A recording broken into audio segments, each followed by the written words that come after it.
گزشتہ کچھ جمعوں سے صبح کی مسنون دعاؤں کا تذکرہ چل رہا ہے۔ اللہ کے نبی صلی اللہ علیہ وسلم جو دعائیں پڑھتے تھے اور اپنی امت کو تلقین فرماتے تھے، ان میں سے ایک کا تذکرہ آج انشاءاللہ العزیز کیا جائے گا۔ اللہم اجعل اول هذا النہار صلاحا واوسطہ فلاحا وآخرہ نجاحا۔ اللہم اجعل اول هذا النہار صلاحا واوسطہ فلاحا وآخرہ نجاحا۔ کہ اللہ اس دن کے شروع کے حصے کو عبادت کا ذریعہ بنا، ہمیں عبادت کرنے کی توفیق عطا فرما، اور اس دن کے درمیانے حصے کو ہمارے لیے فلاح کا ذریعہ بنا، ایسے کاموں کی توفیق عطا فرما جو فلاح کا سبب ہوں، اور اے اللہ اس دن کے آخری حصے کو ہمارے لیے کامیابی کا ذریعہ بنا۔ تو دن کو 3 حصوں میں تقسیم کیا گیا ہے۔ بڑی مختصر دعا ہے، جامع ہے، یاد کر لینی چاہیے، عمل میں اس کو لے آنا چاہیے۔ چنانچہ سب سے پہلا حصہ کہ اول ھذا النہار صلاحا، اے اللہ اس دن کے اول حصے کو عبادت کا ذریعہ بنا۔ سارے دن جس وقت بھی انسان اللہ کی عبادت کرے، یقیناً وہ ثواب کا باعث ہے، اجر کا باعث ہے، لیکن صبح کی عبادت کا اپنا اثر ہے، اس کے اندر اپنی ہی ایک تاثیر ہے۔ مثلا کہ نبی پاک صلی اللہ علیہ وسلم نے ارشاد فرمایا کہ میری امت کے لیے دن کے شروع حصے میں برکت رکھی ہے، چنانچہ اپنے صبح کے وقت میں اپنے کاموں کو سر انجام دیا کرو، اور دنیا کے کاموں کے اعتبار سے جب برکت ہے تو پھر اللہ کی عبادت کے اعتبار سے بھی اس میں برکت ہے۔ چنانچہ ایک صحابی نقل کرتے ہیں کہ میں تجارت کرتا تھا تو اللہ کے نبی صلی اللہ علیہ وسلم نے مجھے ارشاد فرمایا کہ تم اپنی تجارت صبح سویرے جلدی شروع کیا کرو۔ چنانچہ وہ صحابی کہتے ہیں کہ میں نے اس پر عمل کیا تو اللہ رب العزت نے مجھے اتنی برکت عطا فرمائی اور اتنا رزق عطا فرمایا کہ لوگ مجھ پر رشک کیا کرتے تھے۔ تو صبح کے وقت میں اللہ کی طرف سے عنایات کے دروازے کھلتے ہیں۔ عام طور پر ہم لوگوں نے اپنی زندگیوں کے شروع کے حصوں میں دیکھا ہوگا، ہمیں اچھی طرح سے یاد ہوگا کہ گلی محلوں میں گزرتے ہوئے ہر گھر سے تلاوت کی آواز آتی تھی، اور خواتین صبح اٹھ کر تہجد کی نماز پڑھتی، ذکر اذکار کرتی، اور گھر کے بچوں کو افراد کو اٹھاتی، اور اس کے بعد فجر کی نماز پڑھتی، کچھ وقت قرآن پاک کی تلاوت کرتی، اور اس کے بعد پھر اپنے صفائی ستھرائی کے کاموں کو شروع کیا کرتی تھی۔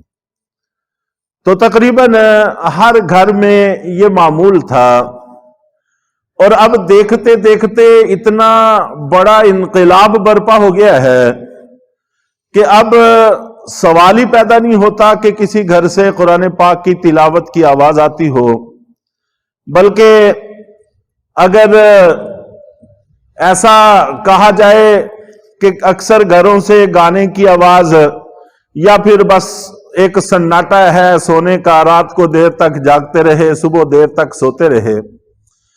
اور اس وقت ہمیں عمومی طور پر من حیث القوم اپنے کاروبار کی نقصان کا شکوہ بھی ہے. تو اللہ کے نبی صلی اللہ علیہ وسلم فرماتے ہیں کہ کامیابی، فلاح، بہبود، برکت صبح کے کام میں ہے. اور اسی طرح عبادت کے حوالے سے بھی نبی پاک صلی اللہ علیہ وسلم کا ارشاد ہے کہ اللہ تعالیٰ کہتے ہیں کہ صبح کے وقت میں دن کے شروع میں 2 رکعت تم پڑھ لیا کرو. اس سے مراد اشراق کی نماز ہے. صبح اٹھتے ہیں، تہجد کی توفیق نصیب ہو جائے تو سبحان اللہ کیا کہنے، اور اس کے بعد پھر فجر تک انتظار کر کے ذکر اذکار تلاوت کر کے پھر فجر کی نماز، اور پھر کچھ وقت بیٹھنے کا موقع نصیب ہو جائے تو اشراق کی 2 رکعت یا 4 رکعت انسان پڑھ لے تو اللہ تعالیٰ فرماتے ہیں کہ دن بھر کے کاموں میں تمہاری کفایت کروں گا، تمہارا معین و مددگار بن جاؤں گا. ظاہر ہے جب ہمارے کاموں میں اللہ کی ذات معین اور مددگار بن جائے گی تو یقیناً کام آسان ہو جائیں گے، زندگی میں سہولت آ جائے گی اور برکت حاصل ہوگی. تو اللہ کے نبی صلی اللہ علیہ وسلم فرماتے ہیں کہ اللہ ہمارے دن کے اول حصے کو غفلت کا شکار ہونے سے بچا اور عبادت کے اندر صرف کرنے کی توفیق عطا فرما. اور صبح کے وقت میں اللہ تعالیٰ نے ایک زندگی رکھی ہے، حیات رکھی ہے. آپ دیکھتے ہیں کہ صبح کے وقت میں سونے والے اٹھتے ہیں، جتنے بھی جاندار ہیں، چاہے انسان ہو چاہے حیوانات ہو، چرند پرند ہو، وہ سوئے ہوتے ہیں اور اس کے بعد وہ پھر بیدار ہوتے ہیں. اور سونے کے بعد دوبارہ بیدار ہونا یہ ایک زندگی ہے، حیات ہے. اس لیے کہ نیند موت کی بہن ہے، موت کی طرح ہے، موت کی مانند ہے. تو اس کے بعد زندگی ملتی ہے. اور صرف یہ جانداروں کی بات نہیں ہے بلکہ بے جان چیزیں، آپ جانتے ہیں کہ جتنی کلیاں ہیں وہ صبح کے وقت چٹکتی ہیں، گنچے صبح کے وقت کھلتے ہیں، پھول صبح کے وقت کھلتے ہیں. تو یہ ایک حیات ہے جو ہر چیز کو حاصل ہو رہی ہے. تو ایسی حیات کے وقت میں جب ہم اللہ کے سامنے سرنگوں ہوں گے، اس کے سامنے جھکیں گے، تو پھر اللہ تعالی ہمیں جہاں جسمانی زندگی سے مالا مال فرما رہے ہیں، روحانی زندگی سے بھی مالا مال فرمائیں گے.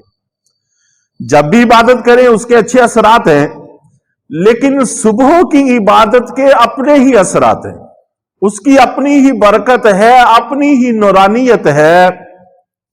جب صبح کے وقت اللہ کی عبادت کی جاتی ہے، یا پھر جو لوگ کرتے ہیں ان سے ان کے تاثرات لینے چاہیے. یہاں پر اکثر ساتھی تذکرہ کرتے رہتے ہیں کہ ہم جب یہاں صبح خوب عبادت کرتے ہیں، ذکر اذکار کرتے ہیں، دعائیں مانگتے ہیں، تو پھر سارا دن پتہ ہی نہیں چلتا کہ کام کیسے ہوتے چلے جاتے ہیں. مشکل سے مشکل کام ایسے آسانی سے طے پا جاتے ہیں، ہمیں خود سمجھ میں نہیں آتی کہ کیسے طے پا جاتے ہیں. تو اللہ کی مدد شامل حال ہو جاتی ہے، برکت حاصل ہو جاتی ہے. تو اللہ کے نبی صلی اللہ علیہ وسلم نے ارشاد فرمایا کہ اے اللہ ہمارے دن کے اول حصے کو عبادت سے مزین فرما. تو جب انسان اٹھتا ہے، اٹھ کر اللہ سے دعا مانگتا ہے تو اللہ تعالیٰ قبول فرما لیتے ہیں. اور پھر جیسا کہ اشراق کے 2 نفلوں کا یا 4 نفلوں کا تذکرہ ہوا، ایک موقع پر میں نے مستقل موضوع بنا کر، عنوان بنا کر بھی اس موضوع پر بات کی تھی کہ انسان کے جسم میں 360 جوڑ ہیں اور ہر جوڑ کی طرف سے صدقہ واجب ہے. روز ایک صدقہ واجب ہے. جوڑ ایک بھی تکلیف دینے لگ جائے تو زندگی خاصی مشکل ہو جاتی ہے. ہمارے ہاں اکثر و بیشتر گھٹنوں کا مسئلہ لوگوں کو پیش آ جاتا ہے، اٹھنا مشکل، بیٹھنا مشکل، چلنا مشکل، تو بڑی تکلیف دہ مرحلہ ہے۔ تو اس طرح کے اللہ نے جسم میں 360 جوڑ رکھے اور ہر جوڑ کی طرف سے ایک صدقہ ہمارے ذمہ واجب کیا ہے۔ تو اللہ تعالیٰ جزائے خیر عطا فرمائے صحابہ کرام کو کہ بہت موقعوں پر سوال کر کے ہمارے لیے معاملے کو آسان کر دیتے۔ انہوں نے عرض کیا کہ اللہ کے رسول، اتنے صدقے روز ہم میں سے کوئی بھی اس کی طاقت نہیں رکھتا، 360 صدقے روز کرنا یہ تو مشکل ہے۔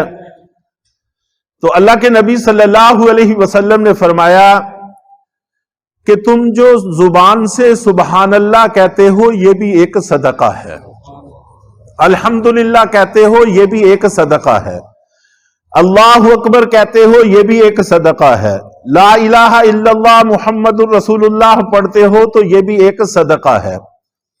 اور پھر آپ نے ارشاد فرمایا کہ اشراق کے 2 رکعت 4 رکعت تم پڑھ لیتے ہو تو یہ 360 صدقے ہیں، 360 صدقے ہیں، 360 صدقے واجب ہیں، اشراق کی 2 رکعت 4 رکعت نفل پڑھ لی، وہ 360 صدقے ادا ہو گئے، 360 واجب سر سے اتر گئے۔ باقی جو ذکر اذکار ہم کرتے رہے وہ نفع میں رہا، وہ فائدے میں رہا، اس کا اجر و ثواب اللہ عطا فرمائیں گے۔ تو یہ جو صبحوں کے وقت کی عبادت ہے اس کے اندر بڑی تاثیر اللہ نے رکھی ہے۔ تو 360 صدقے 2 رکعت سے ادا ہو جانا کتنی بڑی برکت کی چیز ہے۔ اس لیے کوشش کرنی چاہیے کہ صبحوں کے وقت کو ہم اپنی عبادت میں صرف کریں۔ اس میں من حیث المجموعہ امت مسلمہ سے بڑی کوتاہی ہو رہی ہے، بڑا نقصان ہو رہا ہے۔ اب عام طور پر 11-12 بجے کے قریب اٹھنا اور اٹھ کر جو سب سے پہلا کام اخبار پڑھنا، اور یہ بھی پچھلے لوگوں کا کام رہ گیا ہے اخبار پڑھنا، کتابوں میں یہی کچھ لکھا ہے، لیکن جو عملاً اس وقت وہ موبائل دیکھنا ہے، کس کے میسج آئے ہیں، کس کے گئے ہیں، کس کو کیا جواب دینا ہے اور کیا ہوا ہے کیا نہیں ہوا۔ تو یہاں سے ہماری زندگی کا آغاز ہوتا ہے۔ برکت کا جتنا وقت ہے وہ سارا کا سارا نہ ہم عبادت میں صرف کر سکے نہ کسی دنیا کے کاروبار میں صرف کر سکے۔ اور جب برکت والا وقت ختم ہو گیا، اب ہم بازاروں میں جا رہے ہیں، دکانیں کھل رہی ہیں اور رات گئے تک اس کام میں ہم مصروف رہتے ہیں۔ اور پھر ہمیں یہ شکوہ ہوتا ہے کہ ہمارے کاروبار نہیں چل رہے، کوئی تعویذ دے دیں، کوئی دھاگا دے دیں، کوئی دعا کر دیں، کوئی وظیفہ بتا دیں۔ جو وظیفہ اللہ اور اللہ کے رسول بتا رہے ہیں اس کی طرف توجہ دینے کو ہم تیار نہیں۔ تو بہرحال اللہ کے نبی صلی اللہ علیہ وسلم نے ہمیں یہ تلقین فرمایا ہے کہ صبح کے وقت جب تم اٹھا کرو تو جہاں اور بہت ساری دعائیں مانگتے ہیں ان میں سے ایک دعا یہ بھی مانگا کرو کہ اللہم اجعل اول ھذا النہار صلاحا، کہ اے اللہ اس دن کے اول حصے کو ہمارے لیے عبادت کا ذریعہ بنا، ہمیں صبح کے وقت عبادت کی توفیق عطا فرما۔ تو اس عبادت کے میں نے کئی سارے فوائد ذکر کیے ہیں۔ ایک فائدہ تو یہ عرض کیا ہے کہ اس وقت میں برکت ہوتی ہے، اور پھر اس برکت کا تعلق صرف روحانیات کے ساتھ ہی نہیں ہے بلکہ ہماری دنیاوی کاروبار کے ساتھ بھی ہے۔ اللہ کے نبی صلی اللہ علیہ وسلم نے یہ بھی ارشاد فرمایا کہ صبح کے وقت میں میری امت کے لیے اللہ نے برکت رکھی ہے، اس لیے اپنے کام کاج صبح شروع کیا کرو تو اس سے اللہ تعالیٰ کاروبار میں برکت عطا فرماتے ہیں۔ اور یہ بھی میں نے عرض کیا کہ صبح کے وقت میں اللہ نے زندگی رکھی ہے، اور ہر چیز جاندار جتنے بھی ہیں وہ نیند سے بیدار ہوتے ہیں، سوائے انسانوں کے ہم غفلت میں پڑے رہتے ہیں، وگرنہ چڑیوں کی اور پرندوں کی چہچہاہٹ یہ صبح صبح سننی شروع ہو جاتی ہے۔ رات کو جب کبھی چھت پہ گرمیوں میں سوتے ہیں تو اکثر اوقات انہی پرندوں کی چہچہاہٹ سے ہی انسان کی آنکھ کھل جاتی ہے. کوئی الارم لگانے کی ضرورت نہیں پڑتی، وہ سحری کے وقت بولنا شروع ہو جاتی ہے. یہاں کئی سارے پرندے ہیں تو وہ بولتے ہیں. جب ہم پڑھتے تھے اس وقت بھی چھتوں پہ ان کی آوازوں سے اٹھتے تھے. سحری کے وقت اٹھ جاتے ہیں. ایک تو مرغے کے بارے میں معروف ہی ہے، اس کے علاوہ بہت سارے پرندے ہیں وہ چہچہانا شروع کر دیتے ہیں. بلکہ یہاں فجر کی نماز میں درس ہوتا تھا تو وہ درس میں پرندوں کے بولنے کی آواز آتی ہے. ہماری فجر کی نماز بھی عام جگہوں کی بنسبت ذرا جلدی ہو جاتی ہے، تو پھر بھی اس میں پرندے کے بولنے کی یہ درخت پر درس کے اندر ریکارڈ ہے باقاعدہ. تو یہ پرندے اٹھ جاتے ہیں، سارے جاندار اٹھ جاتے ہیں، اور نیند سے اٹھنا یہ ایک زندگی ہے. اور پھر صرف جانداروں کی بات نہیں ہے، بے جان چیزیں جتنی ہیں ان میں سے پھول، کلیاں، غنچے، یہ سارے صبح کے وقت کھلتے ہیں. ہم دیکھتے ہیں کہ صبح کے وقت پھول کھلے ہوئے ہیں اور یہ غنچے چٹک رہے ہیں، یہ سارا کچھ ہمیں نظر آتا ہے. اور پھر جب ہم اپنے سبزہ زاروں میں جاتے ہیں تو وہاں ایک خوشبو کی مہک پیدا ہوتی ہے. جن پھولوں میں اللہ نے خوشبو رکھی ہے وہ صبح کے وقت زیادہ مہکتے ہیں، ان کی مہک دور دور تک صبح کے وقت محسوس کی جا سکتی ہے. یہ حیات ہے، یہ زندگی ہے.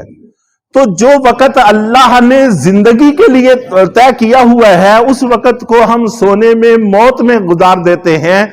یہ ہماری بدقسمتی، بد نصیبی کی بات ہے.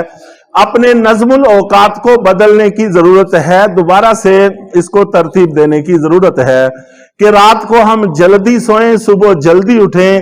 نہ صرف یہ کہ پھر اس وقت میں انشاءاللہ ہماری دنیا نشو نما پائے گی، ہماری روحانیات بھی، دل کا نور بھی، ایمان بھی، یہ چیزیں بھی نشو نما پائیں گی. تو اس لیے اللہ کے نبی صلی اللہ علیہ وسلم نے جو دعا سکھلائی ہے، جب بھی ہم پڑھیں گے، روزانہ پڑھیں گے تو اللہ انشاءاللہ توفیق بھی عطا فرما دیں گے، اسباب بھی پیدا فرما دیں گے. اور فرمایا کہ درمیان والے حصے کو وَأَوْسَطَهُ فَلَاحًا، کہ درمیان والے حصے کو فلاح بنا دے، کہ ایسے کاموں کی توفیق عطا فرما. درمیان صبح کا وقت ہمارا عبادت میں گزرے، درمیان کا وقت ایسے کاموں میں گزرے جو ہماری دنیا کی فلاح کا بھی سبب بنے، آخرت کی فلاح کا بھی سبب بنے. اور آخری حصے کو ایسا بنا کہ جب ہم شام کو اپنے گھر لوٹیں تو اپنے مقصد میں کامیاب لوٹیں. جب انسان صبح کو نکلتا ہے، دن بھر مشقت اٹھاتا ہے، شام کو اپنے گھر کی طرف واپس پلٹتا ہے، اگر تو مقصد پورا ہو گیا، کام پورا ہو گیا، تو ایک خاص قسم کی بشاشت ہوتی ہے اور دن بھر کے کام کی تھکن کے آثار انسان محسوس نہیں کرتا.